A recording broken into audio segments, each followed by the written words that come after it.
How to change each app language on Samsung Galaxy S25 Ultra or any other latest Samsung S25 series.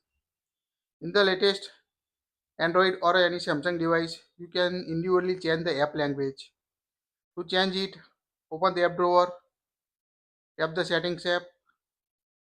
Here you can see the search bar icon. Tap on it and search the each app language, or scroll down up to General Management on your Samsung S25 Ultra. Scroll down until General Management. Tap on it. Here you can find the app languages option. Choose the language you want to use for each application. So tap on a app language. Now here you can see the list of application supported app language feature in the Samsung S25 Ultra. Only app that support language selection are shown here. So tap the application you want to set. Here we select the YouTube application.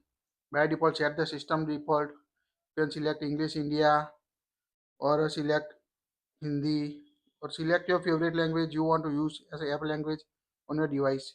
If you don't want to use, set the system default. That's it. If you like it, share it.